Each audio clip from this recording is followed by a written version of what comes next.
Bonjour à toi, ça fait longtemps. Si t'as regardé le titre, tu sais qu'aujourd'hui on va parler de ce sentiment d'avoir tout pour être heureux et pourtant de ne pas réussir à l'être.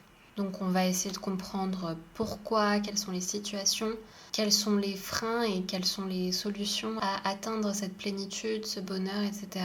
Petite parenthèse, je me représente parce que ça fait très longtemps que j'ai pas fait de podcast. En fait, j'ai l'impression de recommencer à zéro. Sur Instagram, je vais recommencer. Sur YouTube, je recommence. J'ai vraiment pensé à la direction que j'ai envie de prendre. Et j'ai envie de créer cet espace pour les femmes qui ont besoin de renouer avec leur créativité, avec qui elles sont, trouver des personnes qui leur ressemblent et s'épanouir ensemble. Voilà, reprendre confiance en soi, reprendre confiance en sa créativité, en ses capacités, dépasser le syndrome de l'imposteur. Tout ça, c'est vraiment ma mission, en fait, ma ligne directrice dans tout ce que je vais faire à partir de maintenant. Et j'espère que ça te plaira. Et puis, n'hésite pas à me suivre sur YouTube parce que c'est là où je vais donner le plus de valeur, je pense. Et sans transition, rentrons dans le vif du sujet. Alors, j'ai tout pour être heureuse. Pourquoi je ne le suis pas? Ce sujet m'est venu d'une situation que j'ai vécue à la fin de mes études où j'étais à Bali. Vie très belle, plage, bonne nourriture, les gens souriants. Et il s'avère que même si j'avais tout autour de moi pour être heureuse, j'étais vide. Mais en fait, c'était bizarre parce que je me sentais pas malheureuse sur le moment. Je ressentais juste un vide, un vrai manque de sens et comme une sensation d'être anesthésiée. Je sais pas si tu vas voir ce que je veux dire par là. Tu sens pas une douleur, tu te sens pas vraiment mal, mais tu ne ressens pas grand-chose en fait, tout court. T'attends que le temps passe. Ce qui est assez frustrant, c'est qu'aujourd'hui, je pense à Bali avec beaucoup de nostalgie. J'ai envie d'y retourner. Je me dis que c'était trop bien, c'était une belle chance, etc. Et qu'il y avait tout ça qui était bien. Alors pourquoi sur le moment, j'ai pas réussi à voir toute la chance que j'avais? Pourquoi sur le moment, j'ai pas réussi à profiter des éléments qui aujourd'hui me rendent nostalgique? Et j'ai l'impression que dans ma vie, ça a été souvent ça.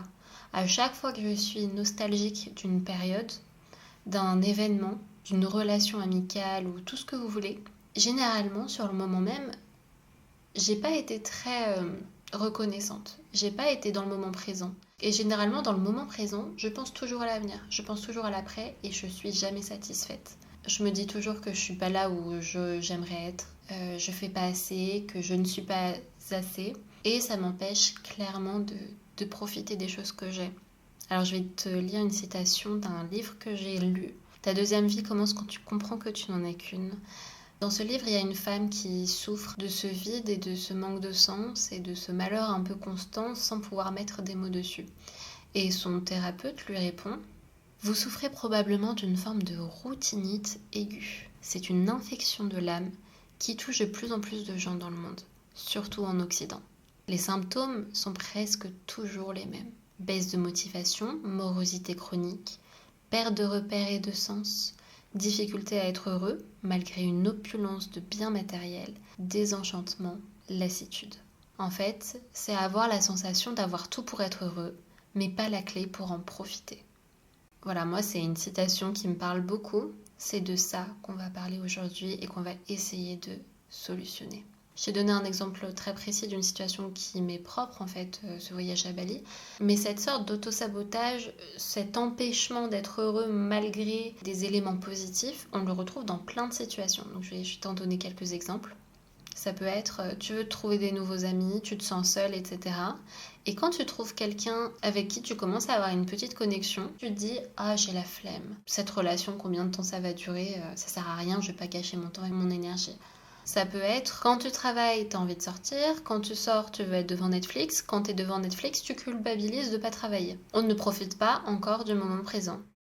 Tu réussis à faire quelque chose que tu n'as pas réussi jusqu'à présent. Une petite victoire.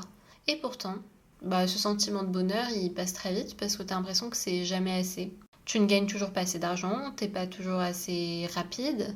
Ou alors, aujourd'hui, tu as fait plein de choses que tu repoussais. Faire le ménage, sortir les poubelles, régler une facture. Mais comme c'était pas le plan initial, c'était pas ce que tu devais faire initialement, t'es pas tout à fait satisfait. Surtout que t'as quand même passé beaucoup de temps sur ton téléphone aujourd'hui. Dernière petite mise en situation, c'est bien, t'es allé à la salle? mais t'as couru que 6 minutes. C'est nul. Voilà. Tout ça, c'est des biais mentaux qui nous gâchent notre bonheur. En fait, dans ces situations, toutes les victoires sont douces amères. C'est-à-dire que quelque chose de positif devient plutôt un terrain de négativité. Et tu te sers de cette négativité pour te prouver que tu ne fais décidément pas assez et que tu n'es vraiment pas assez. Et tout ça, c'est pas forcément quelque chose de conscient, c'est quelque chose qui peut être inconscient et que tu ressens sans pouvoir te l'expliquer. Finalement, tu ne profites pas du présent. Tu veux toujours plus. Tu penses toujours au futur ou au passé. Soit tu penses à ton futur en te disant que tu n'y es pas au présent et que ça va pas, soit tu penses au passé en te disant le passé était mieux et donc le présent ça ne va pas. Et avec cette mentalité-là, tu ne célèbres pas tes réussites en fait, car tu ne les vois pas. Alors j'ai noté 9 raisons pour lesquelles tu peux nourrir ce mauvais état d'esprit et t'auto-saboter et te mettre dans ces situations-là. Numéro 1, routine effrénée. C'est-à-dire que tu enchaînes, tu fais les choses les unes après les autres, tu as une to-do immense ou alors t'as même pas de to-do, juste t'as plein de choses à faire et t'as l'impression de courir constamment pendant une assez grande période de temps, ce qui fait que tu ne te poses même plus de questions. Tu es dans une répétition d'un schéma, une routine bien ancrée, faire toujours les mêmes choses, sans même te rendre compte que tes relations se dégradent, sans même te rendre compte que t'es pas forcément aligné avec ce que tu fais, sans même te rendre compte que t'es pas là où tu voudrais être. Parce que juste tu ne te poses plus de questions.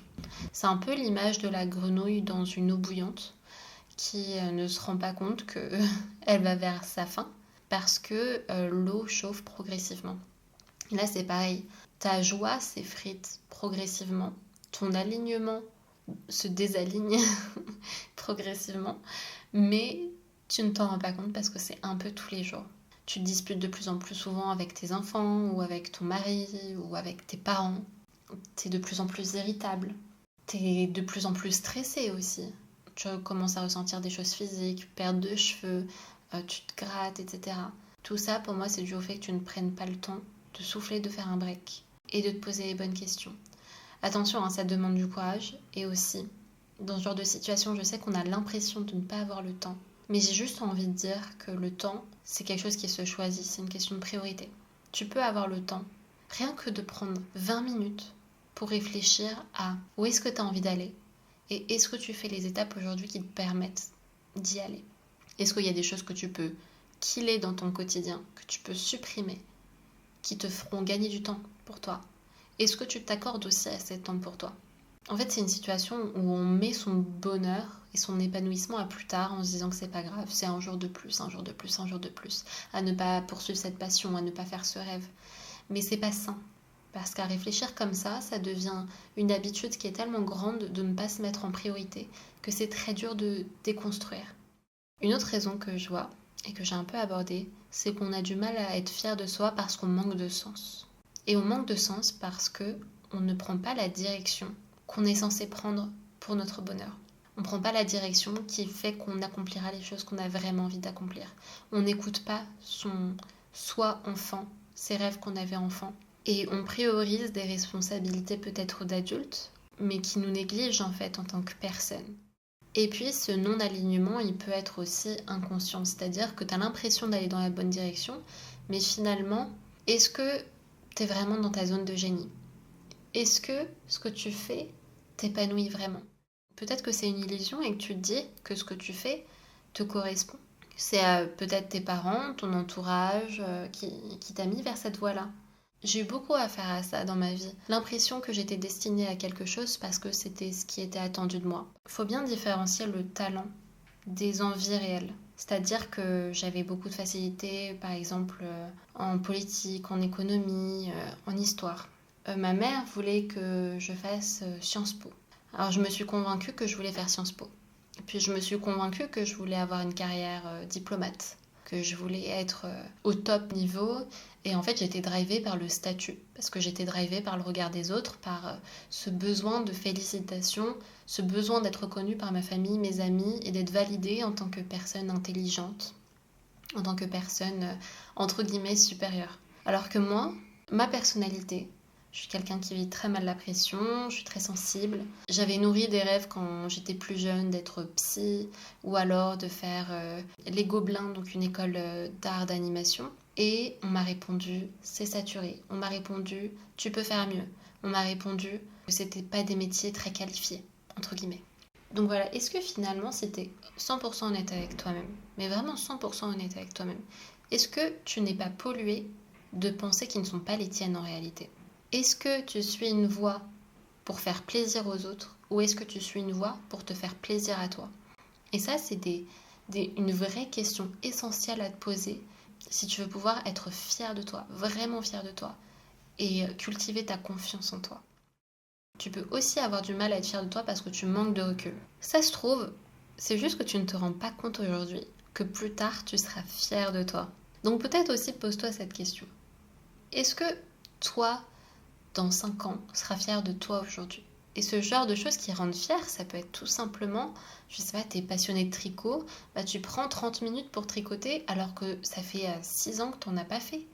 Mais ça, c'est une raison d'être hyper fier de soi parce que t'as enfin pris action sur quelque chose que tu repoussais et parce que peut-être qu'au fond de toi, tu pensais que tu ne t'y mettrais jamais. Et c'est là où il faut bien différencier les choses qui sont bien vues dans la société et les choses qui sont importantes pour soi et qui sont des témoins du fait que tu avances et que tu t'améliores.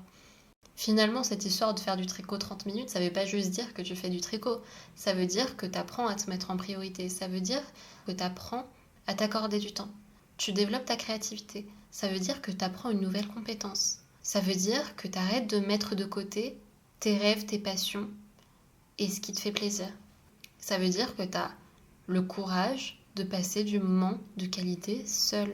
Et c'est tout ça qu'il faut célébrer et tout ça dont il faut se rendre compte. Des fois, on a un manque de recul parce qu'on ne se rend pas compte aussi de l'importance de certaines choses. 4e raison, le manque de gratitude. C'est très simple, on est tellement habitué à un système de pensée négatif, on a grandi en étant négatif avec un entourage négatif, que on a ces bons vieux réflexes de voir toujours le verre à moitié vide plutôt qu'à moitié plein. Voilà.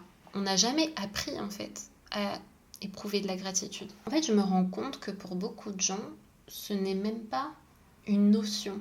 C'est même pas dans leur champ de pensée. Alors que éprouver de la gratitude pour les choses, être reconnaissant pour les choses de ton quotidien, pour ton entourage, pour ce que tu as, c'est hyper important pour être heureux. C'est hyper important pour être positif. Et je ne parle pas de positivité toxique, mais juste, il faut reconnaître les choses qu'on a. Il faut aussi se rendre compte de ce que la plupart des gens n'ont pas. Mais des fois, on ne se rend même plus compte de la chance qu'on a parce qu'on est dans une sphère ou un microcosme où on a tous à peu près les mêmes choses. Mais je vais donner un exemple tout bête. Savoir nager, pouvoir profiter de la piscine, profiter à la mer. Mais ça, c'est clairement pas donné à tout le monde. On a l'impression que tout le monde sait nager parce qu'en France, la plupart des gens savent nager. Mais c'est pas le cas dans beaucoup de pays. Mon père est indien, il ne sait pas nager. Quand je suis en Thaïlande, les locaux que je vois à la piscine mettent des brassards, etc. Il y en a qui savent très bien nager, mais je veux dire, ce n'est pas une règle commune comme ça peut être en France, de la même manière que la plupart des gens savent faire du vélo. Déjà, pour savoir faire du vélo, il faut avoir l'argent et le temps de pouvoir en faire. Peut-être que pour toi, ça allait un peu trop loin dans la réflexion, mais oui, c'est hyper important de se rendre compte de la chance qu'on a parce que c'est aussi un devoir quand on a autant de chance, quand on a autant d'opportunités, de possibilités pour soi et pour les autres, d'être reconnaissant. Si malgré tout, c'est des choses qui ne te conviennent pas, si tu ne te sens pas heureux, c'est peut-être du coup un problème d'alignement. Est-ce que tu fais les choses qui comptent vraiment pour toi? 5e raison, le syndrome de l'objet brillant. T'as un projet aujourd'hui, mais en fait, t'as encore 1 milliard de projets qui seront peut-être mieux que celui-là et t'es énervé de ne pas pouvoir bosser sur ces projets-là. T'as des amis, ok, mais les amis de cette personne ont l'air vachement plus cool. Et quand je regarde ces stories, purée, leur vie est quand même vachement mieux. Peut-être que je devrais déménager moi aussi.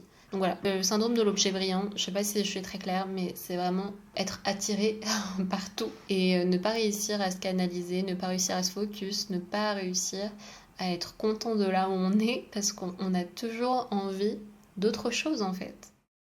6e raison, la comparaison. On ne s'autorise pas à être fier car on n'est rien par rapport aux autres. Bah oui, sur Instagram, tout le monde vit une vie super. Oh, t'as vu cette personne, comment elle est fit. Oh, t'as vu comment elle est belle. Mais son travail a l'air super bien. Oh, elle a toujours le sourire sur toutes ses photos. Mais elle a toujours des soirées, comment ça se fait que moi j'en ai jamais? Et son mec a l'air tellement attentionné. Puis pourquoi moi je suis seule? Et puis ma dernière relation était catastrophique. Et puis. Mais tu ne sais pas que cette personne qui se filme, les seuls moments où elle sourit, c'est quand elle se filme.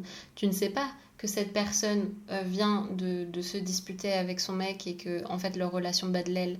Tu ne sais pas que cette personne est dans une ville incroyable et est vachement entourée, mais qu'en fait elle n'a pas de vrais amis, que c'est des personnes qu'elle rencontre comme ça et qu'elle se sent profondément seule et qu'elle ne se sent à la maison nulle part. En fait, tu ne sais jamais quelles sont les vraies vies des gens, quelles sont les vraies pensées, les vrais problèmes des gens. Pense bien que quand tu te compares à quelqu'un, quand tu as envie d'avoir la vie de quelqu'un, il faut bien que tu réfléchisses à est-ce que je serais prêt à troquer toute sa vie contre toute ma vie. C'est-à-dire tous les aspects et tous les pans des vies respectives. Et ça va avec les problèmes, les malheurs. Peut-être que même si cette vie te fait, entre guillemets, rêver, tu n'es pas prêt à accepter la superficialité derrière. Ou bref. Et finalement, la comparaison, ça peut être très puissant si c'est utilisé de la bonne manière. La comparaison, ça peut être un outil pour te rendre compte de ce qu'il faut que tu changes pour toi. Essaye de faire de la comparaison proactive. Pourquoi je suis jalouse de cette personne?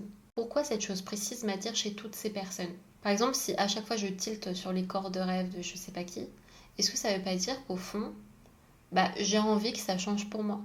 Et si j'ai envie que ça change pour moi, peut-être que il faudrait que je me mette au sport et comme ça je vais booster mon estime de moi. Si j'envie la liberté apparente de toutes ces personnes, est-ce que ça veut pas dire qu'il faut que je trouve une solution pour que je sois un peu plus libre dans mon quotidien? Donc voilà, la comparaison c'est pas forcément mauvais si on se compare de la bonne manière et si on en tire des leçons pour être proactif. Mais voilà, la comparaison juste pour se comparer, ça peut être nocif parce qu'on ne se rend pas compte de toutes les choses qu'on ne veut pas dans les vies avec lesquelles on se compare. Et généralement, on manque ensuite de gratitude par rapport à nos propres vies et on manque de prise de recul. Voilà, tout ça est un peu lié quand même. Septième raison, un manque de soutien de l'entourage. Manque de modèle aussi dans l'entourage, mauvaise influence, qui fait que on se perd assez vite. Aussi qu'on a peut-être peur de décevoir, qu'on a peur d'être différent des autres et qu'on, comme je disais, on n'a pas de modèle de personnes qui sont là où on aimerait profondément être, donc on ne sait pas forcément comment s'y prendre, on ne sait pas ce que ça demande et finalement on n'y pense même pas parce que c'est pas dans notre quotidien, c'est pas dans notre schéma de pensée. Avant-dernière raison, les vagues d'émotions, les hormones. Bon, ça je ne veux pas faire un schéma, hein. On peut très vite subir les vagues d'émotions qu'on ressent et ces pics dus aux hormones, aux règles, etc. Surtout quand du coup on est une femme mais qu'on est aussi hypersensible. Et ça peut être très difficile de naviguer dans le brouillard des fois que provoquent nos émotions. On ne sait pas forcément du coup ce qu'on ressent vraiment, on ne sait pas forcément ce dont on a besoin. Et dans ces moments, on ressent des choses tellement fortes que ça peut nous faire prendre des décisions qui ne sont pas les bonnes. Dernière raison que je vois, moi c'est une raison qui m'a beaucoup concernée, c'est l'ambition. Moi, je suis quelqu'un de très très très ambitieuse et finalement c'est lié au syndrome de l'objet brillant. Je veux toujours plus pour moi-même. Et j'ai tellement de rêves, j'ai tellement de choses que je veux accomplir et pour le coup j'en ai 100% conscience, je sais vraiment où je veux aller, etc. Que le fait d'avoir un quotidien qui ne ressemble pas à ça, le fait de ne pas avoir l'impression d'avancer assez vite, le fait de gâcher mes journées sur mon téléphone et d'avancer un micro-pas et pas forcément faire les choses très pertinentes, etc., ça me bouffe en fait. Je me dis que je perds un temps précieux sur mes rêves et que peut-être qu'on me dépassera, peut-être que je n'arriverai jamais à ce stade-là parce que j'ai pas l'impression de faire ce qu'il faut au quotidien pour y arriver. Et en même temps, c'est être dur avec soi-même. Personnellement, j'avance quand même au quotidien. Peut-être pas comme je voudrais, mais quand on est très ambitieux, c'est très difficile d'accepter la patience. Et c'est très difficile d'être content d'une situation, quand bien même géniale dans les yeux de beaucoup de gens, mais qui pour soi n'est toujours pas là où on a envie d'être en fait. Et puis on peut avoir aussi une autodéception par rapport à des objectifs qui sont tout simplement irréalistes. Je pense pas que des rêves soient foncièrement irréalistes, mais ils sont irréalistes par rapport à un temps qu'on se donne. C'est-à-dire d'ici 3 mois, je vais aller sur la Lune, tu vois. Peut-être que si je me dis dans 20 ans, c'est possible. Si je me dis, d'ici la fin de l'année, j'ai envie d'avoir 100 000 abonnés sur YouTube. Franchement, pour moi, c'est un peu irréaliste. Enfin, je vois pas comment ce serait possible. Alors que si je me dis dans 5 ans, peut-être. Bon, c'est drôle, tu vois, parce que là, rien que pendant cet enregistrement de podcast, j'ai été super dure avec moi-même. Et du coup, je me rajoute une 10e raison que j'avais pas mis dans ma liste avant, c'est le perfectionnisme. Ce truc, c'est pas un tue l'amour, c'est un tue bonheur. Parce que le perfectionnisme m'a fait me dire, ce podcast va dans tous les sens. J'avais un peu cadré, j'avais préparé des bullet points, etc. Mais j'ai l'impression que je parle de tout en surface et en même temps de trop de choses et j'avais pas l'impression d'être hyper intelligible et de dire les mots qu'il faut. J'ai fait un break là parce que je me sentais... Mon cerveau allait exploser, je me sentais assez dure avec moi-même aussi. J'ai mangé, ça va mieux. Donc aussi si vous allez pas bien, c'est peut-être des besoins vitaux. Moi j'avais faim. Mais bref, le perfectionnisme, c'est super dur à vivre. En fait, je sais pas comment on dit en français. La consistance, le fait d'être régulier solutionne le perfectionnisme. Ce qui se passe, c'est qu'à travers cet épisode, j'ai envie de parler de plein de choses et j'ai vraiment envie de vous donner des graines et de la motivation, etc. Mais je peux le faire à travers d'autres épisodes de podcast. Et à partir du moment où je suis régulière et où je me dis, je fais un épisode par semaine, au bout d'un an, vous aurez les guides, les étapes et toutes les discussions qu'il faut sur tous les sujets que j'ai envie de traiter. En fait, je pense que la patience se résout aussi avec le fait d'être entre guillemets discipliné et d'être cette personne qui est fiable en fait pour vous-même. À partir du moment où vous êtes régulier, vous prouvez à vous-même que vous êtes une personne fiable et ça booste l'estime de soi, ça fait qu'on est moins aussi dur et moins perfectionniste. Quand tu privilégies la quantité à la qualité et que tu es vraiment dans une production régulière, t'es moins à pinailler sur des petits trucs parce que t'auras plus qu'une seule vidéo qui va définir tout ton univers et tout ce que tu as envie de dire. T'en auras 150. C'est tout ça qui va créer cet univers et qui va apporter de la valeur à ton projet, à ton message, à ton propos. Alors que si t'en as qu'une sur laquelle tu reposes tous tes efforts et toutes tes attentes et tout ton projet, c'est normal d'être hyper perfectionniste. Là, je parle de la création de contenu, mais c'est quelque chose qui est valable dans tout, mais vraiment dans tout. Je reprends l'image du sport. Si tu as envie de te remettre au sport et que tu as envie de faire des performances assez cool, etc., si tu vas à la salle une fois et que tu te dis pas que ça va être dans une régularité, tu vas avoir des attentes sur cette séance en particulier où tu vas te mettre une pression de dingue pour arriver à un certain résultat. Et si tu n'y arrives pas, tu vas être super déçu. Alors que si tu te dis que le défi, c'est d'y aller une fois par semaine, tu seras beaucoup plus indulgent, beaucoup plus patient. Et en fait, c'est là où les vrais résultats vont arriver. Et c'est valable dans le sport, avec les relations humaines, avec les projets, l'alimentation, avec tout en fait. C'est parfait, ça me fait le pont vers mes solutions par rapport à tout ce que j'ai cité. Je vais te ressortir une citation du livre dont je t'ai parlé. Malheureusement, développer ses capacités à être heureux n'est pas quelque chose qu'on apprend à l'école. Il existe pourtant des techniques. La capacité au bonheur se travaille, se muscle jour après jour. Il suffit de revoir son système de valeurs, de rééduquer son regard qu'on porte sur la vie et les événements. Et donc on va aborder ces techniques pour apprendre à voir les choses plus positivement, à être plus en joie. D'ailleurs, je différencie le bonheur et la joie. J'avais lu dans un livre qui s'appelle Va où ton cœur te porte, je crois, que le bonheur, finalement, on le conditionne à un extérieur. Alors que la joie, c'est un état un peu constant qui vient de l'intérieur. Cette notion de bonheur, est-ce que c'est vraiment ça qu'il faut aller chercher ? Parce qu'aller toujours chercher ce bonheur, on ne se contente plus de la vie qu'on a. Et donc peut-être que ce qu'il faut viser, c'est cette joie au quotidien, d'aimer être en vie, d'aimer notre vie, d'aimer le fait qu'on avance un peu chaque jour. Voilà, c'est ça que j'ai envie d'aller chercher avec vous. Et donc je vais vous donner mes solutions. Quelque chose que moi j'ai mis en place dans mon quotidien et qui a vraiment tout changé. Vraiment tout changé. Faites un bilan mois par mois, tous les premiers du mois, je me fais un listing de toutes les choses que j'ai fait dans le mois. Et aussi de tous les déclics que j'ai eus mentalement. Faut pas forcément noter que le factuel, mais aussi ce qui s'est passé dans votre tête et là où vous avez avancé, où vous avez progressé, où vous vous sentez fier en fait. J'avais une vision de la vie sans savoir trop où j'en étais. J'étais super dure avec moi-même parce que j'ai l'impression que j'allais nulle part, que j'avançais pas. Ouais, j'étais dans un flou. Et ce bilan mois par mois permet de faire des étapes où tu te dis, ok, je souffle. Qu'est-ce que j'ai fait vraiment? Et le fait de les noter et de voir chaque mois dans un carnet tout ce que tu as fait, tu vois vraiment ta progression. Et le fait de commencer à écrire sur un papier débloque aussi des souvenirs. Ouais, débloque des choses. Des fois, on se rend pas compte de tout ce qu'on fait en fait dans un mois. Bah, quand je fais ce travail-là, c'est drôle, le début du mois me paraît super long.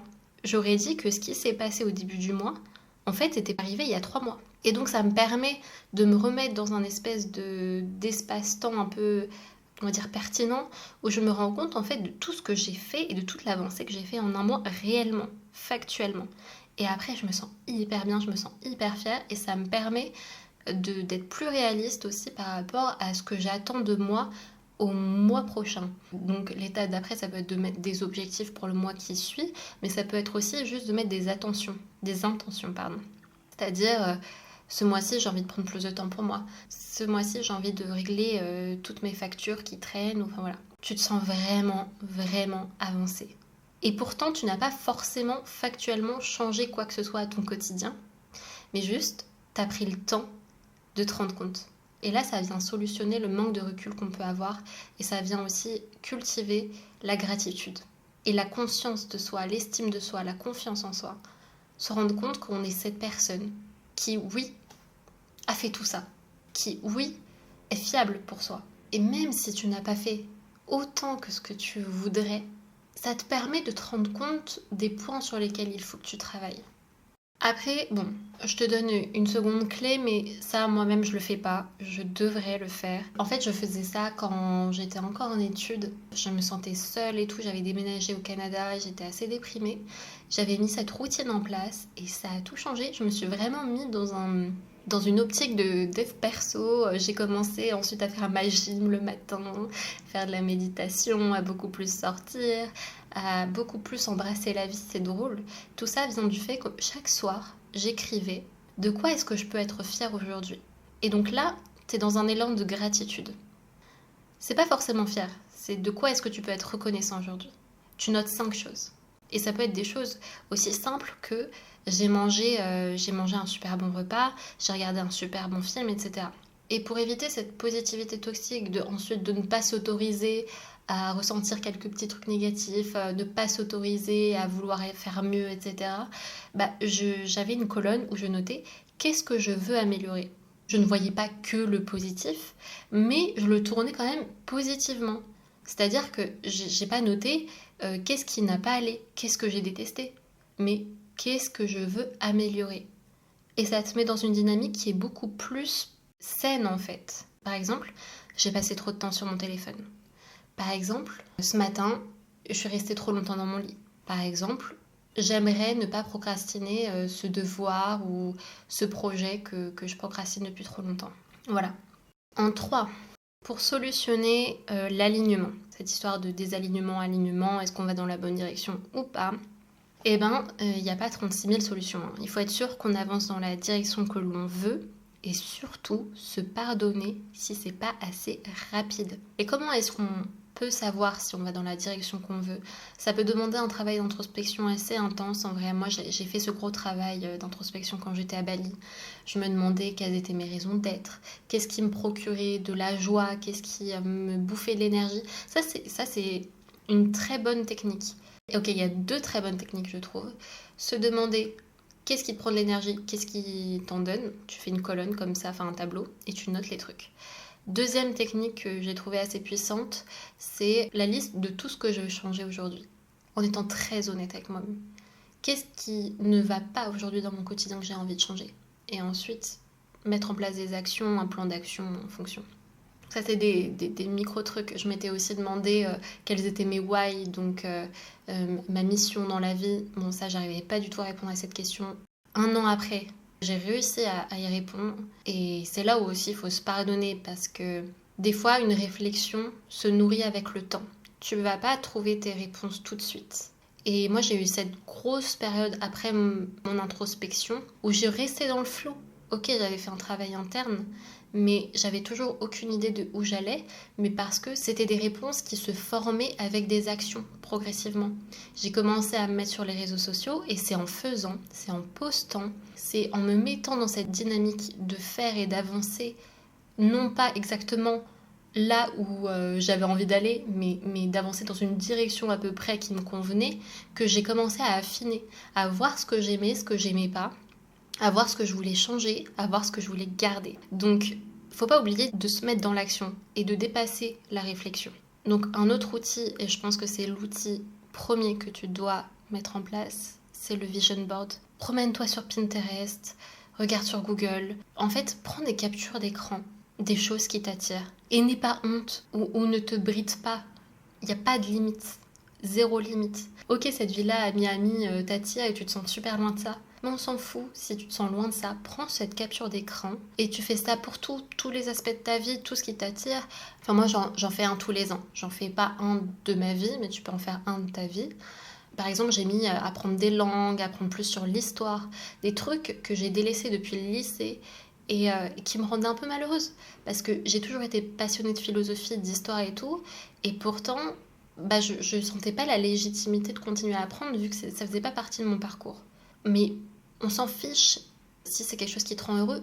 Un jour, tu trouveras le temps et ça te permet d'aller dans cette direction. Moi, je trouve que le vision board est super puissant parce que généralement, les intentions que je plante me permettent vraiment d'aller dans cette direction inconsciemment. Je te donne un exemple, mon vision board de cette année, je l'ai fait en fait il y a une semaine, donc début février, donc un peu tard. Et dedans, j'ai mis me faire des nouveaux amis. Cette semaine, j'ai rencontré 2 personnes qui me ressemblent vraiment, avec qui on a plein de points communs, et c'est fou. Alors que ça fait 1 an que j'ai rencontré personne, que je me suis pas fait de nouveaux amis. Je suis pas forcément dans l'astrologie, etc., mais je crois profondément aux énergies et au fait que quand on s'imagine vivre quelque chose, on change nous-mêmes. On se met dans une certaine énergie, dans la peau de cette personne qu'on a envie de devenir, ce qui fait qu'on attire naturellement les choses qui nous sont destinées. C'est un peu fake it until you make it. Sois déjà la personne que tu as envie d'être et incarne cette personne-là à travers tes décisions, à travers ta manière d'être. Le changement de ta vie vient d'abord de ton changement personnel. D'ailleurs, ce qui peut aider aussi, c'est faire une bucket list. Hein. Si t'as pas encore fait, c'est tous les objectifs, toutes les choses que tu as envie de faire avant de mourir. Ça peut être sauter en parachute, ouvrir un restaurant, moi c'est ce que j'ai noté. Et ça te permet aussi d'aller dans les bonnes directions, te poser les vraies bonnes questions. Et encore une fois, n'aie pas honte. Si quand tu étais enfant, t'as rêvé d'écrire un livre, t'as rêvé d'être chanteur, etc., mais tu l'as totalement étouffé, écris-le quand même, si c'est quelque chose qui t'attire encore. Tu sais pas où la vie peut te mener et quelles opportunités peuvent se présenter. Peut-être que tu ne deviendras pas Beyoncé, mais peut-être que ça te permettra rien que de reprendre des cours de chant, de te créer cet environnement qui t'épanouira et qui fera que tu fais les choses que t'aimes en fait. Je sais que ça demande du courage de se poser ces questions, ça peut faire peur, mais une fois qu'on commence à agir, on se rend compte que c'est pas si difficile. Et vraiment, souvent les barrières sont mentales. Tu vois, moi j'accordais beaucoup d'importance à la liberté, au fait de pouvoir travailler de n'importe où. Là, je suis en Thaïlande et je suis dans un logement qui est en vrai incroyable. Piscine sur le toit, salle de sport, etc. Je suis sûre que n'importe qui se dit que j'ai de la chance, que j'ai énormément de revenus, blablabla. Alors oui, j'ai de la chance, mais cette chance, je me la suis provoquée. En soi, je ne gagne quasiment pas d'argent. Je vis sur des économies qui sont très maigres. Bon, la vie est moins chère ici en fait. Et surtout, j'ai pris mon courage à 2 mains de poursuivre la vie que j'ai envie de mener. Et j'ai confiance en moi pour me dire que j'arriverai à gagner ma vie. Ok, là je peux tenir 6 mois sur mes économies et après j'aurai plus rien. Mais j'ai confiance en moi. Je me dis d'ici 6 mois, j'aurai eu encore des revenus, j'en suis sûre. Et puis ça ne tient qu'à moi en fait d'y arriver. Et voilà, il y a des choses qui sont non négociables. Pour moi, la liberté de mouvement, la liberté d'être, le fait d'être au soleil, c'est des non négociables pour mon bonheur, je le sais. J'ai pris ces décisions-là, qui peuvent être difficiles pour la plupart des gens. Enfin, ça demande de pouvoir se payer des billets d'avion quand même, et d'avoir un bon passeport. Une fois que je me suis mise dans l'action de prendre ces décisions-là, ça fait très peur, mais une fois qu'on le fait, bah voilà, c'est facile. J'ai l'impression d'être sortie de mes croyances limitantes et d'aujourd'hui être hyper alignée avec qui j'ai envie d'être, même si je suis dans une situation de précarité, bah je vis quand même dans un confort et dans une ville incroyable. Et je suis hyper fière d'avoir été cette personne, pour moi, qui a pris ces décisions-là. Si tu essayes déjà de changer, sois patient et indulgent parce que le changement peut prendre du temps. Pour ce point-là, je te cite simplement le livre Donner un sens à sa vie, c'est le fil rouge du changement. La théorie des petits pas. Quand on parle de changement, on s'imagine quelque chose d'énorme et radical. Mais les changements de vie décisifs commencent par de petites transformations, en apparence anodines. Ce n'est pas de réussir à faire une fois les choses qui est compliqué, c'est d'y parvenir tous les jours. Nous sommes ce que nous répétons sans cesse, disait Aristote. J'ai encore 2 petits points pour toi, et je vais essayer de faire plus vite. Pour mon avant-dernier point, il peut se passer des événements dans ta vie. Moi, je te parle vraiment de trucs au quotidien qu'on ressasse, qui n'ont pas tant d'importance que ça, mais qui vont nous mettre dans des états très négatifs. Et ça peut être aussi du relationnel, des disputes avec quelqu'un, quelque chose que tu reproches et tu y penses constamment. Moi, j'ai envie de te parler du concept de la double peine. La double peine, c'est que tu as déjà quelque chose de négatif qui t'arrive. Est-ce que le fait de ressentir quelque chose de négatif et te mettre dans un état de colère, de tristesse, d'énervement et de faire la gueule au monde entier, etc., est-ce que ça va changer quelque chose? Te mettre dans ce conditionnement-là, cet état-là, va te faire 2 fois plus de mal. Alors, si c'est un événement extérieur, tu ne peux pas le contrôler, donc essaye de lâcher prise. Il ne faut pas que tu prennes tout ça trop personnellement. Et si l'événement est intérieur, laisse-moi te demander, pourquoi est-ce que tu ne fais rien pour ne plus ressentir ça? Je sais que c'est pas très agréable ce que je vais dire, mais le malheur est confortable. Des fois, on se conforte dans ce malheur qui nous empêche de changer. Parce que c'est rassurant d'avoir toujours ce quotidien. Même si on n'est pas épanoui, on sait à quoi s'attendre. Alors que l'inconnu, même si c'est là où est le bonheur, ça demande de tout changer, de peut-être changer son entourage, son lieu de vie, son travail. Mais laisse-moi te rappeler que si tu veux une vie différente, il faut être une personne différente. Je recite mon livre. Vous verrez que la difficulté n'est pas de savoir ce qu'il faudrait faire pour aller mieux, mais de s'engager fermement et de passer de la théorie à la pratique. Plutôt que vous demander si vous en êtes capable, commencez par vous demander si vous en avez envie. Je te laisse réfléchir à ça. On va attaquer mon tout dernier point. C'est que certes, il faut apprendre à s'écouter, mais il faut avoir un minimum de cadre. Car si on s'écoute trop souvent, des fois ça vient impacter la fierté qu'on a de nous et notre estime de soi. Je pense qu'un minimum de discipline est nécessaire, mais une discipline adaptée à soi. On est dans une société qui nous encourage à dire il faut s'écouter, t'as la flemme, t'as pas envie. Moi, je suis pas totalement d'accord avec ça.